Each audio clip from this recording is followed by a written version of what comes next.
John, do you want to go next? Just talk about what comes to your mind as you think about this topic and your experiences. Thanks very much, and it's great to be on this panel. And a big shout out to the coordinating minister for your remarks. I think it sort of set the frame very well from my perspective, and I think what Mara's just said is really important here. I think when I look at the ASEAN region from the perspective of the International Chamber of Commerce, and let's not forget that we're in 170 countries, almost 70% are in the global south. We represent now more than 50, 60 million businesses, and who employ more than 1.4 billion workers. So 1 in 3 worker in the world relies upon the success of the constituency of the ICC for their livelihood. When we look at the world, what we look for, and look from ASEAN, is this economic growth. And to be frank, I made this statement before, a strong ASEAN really relies on a strong Indonesia. So a strong Indonesia makes for a strong ASEAN. ASEAN is at the heart of the economic growth of the Asia-Pacific Economic Community. And let's face it, without the growth from APEC, global growth is not going anywhere very quickly. So we want a strong Indonesia. And so when I hear the coordinating minister talk about the various elements of your strategic plan, particularly for ASEAN, through digital, through multilateralism, effective trade across borders and investment, but also the green agenda. These are all sing very much on song with what the ICC believes in. But a couple of things, if I might. First of all, earlier today I met with the incoming chair of the MC13, and for those of you who are new to acronyms, like I am as well, that's the coordinating group of ministers that will oversee the next stage of the World Trade Organization's evolution. The minister is from the UAE and takes on their chairmanship role.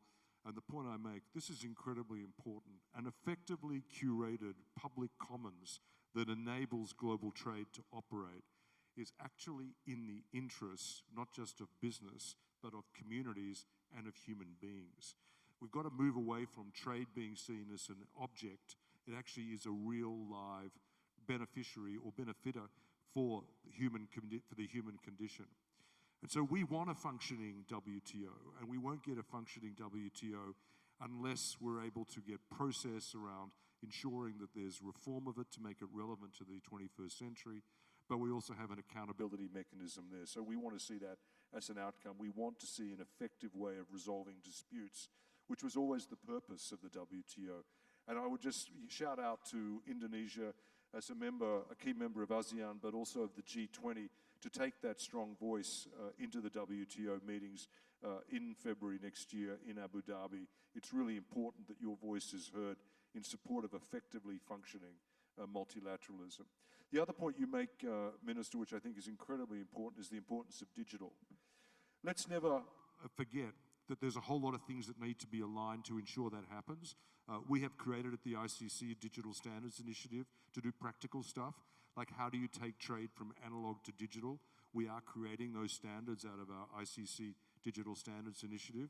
Your support, the support of ASEAN, is very welcome, and we worked very hard to get a statement in support of that from the G20 and from the G7. So we now have key policy alignment globally. We just need to get it done now. We are in the process of creating those standards, and now we want to make certain they're picked up. So we want to work very closely with Indonesia to do that. But it's really important we don't put barriers in the way of the digital economy. And one of the areas the WTO will be focused on is ensuring that we can allow electronic transmissions across borders without putting tariffs and duties on them. Let's not destroy the digital economy. Let's make it work. Let's maintain the moratorium against tariffs being placed on electronic transmissions. And I can tell you, a strong voice from Indonesia in support of the maintenance will make a huge difference. The other issue around green, we've got to make certain that the constituent parts of the global economy that are responsible for 50% of emissions, which are actually SMEs, are actually given the opportunity to do something about it. We want to spend time, particularly at COP28, on what's called the Trade Day, which we've asked the UAE to put on, working out practical ways that we can bring SMEs. And let's be clear as well, SMEs are the dominant economic grouping within the ASEAN community and within APEC. So it's in our interest to find a way through there.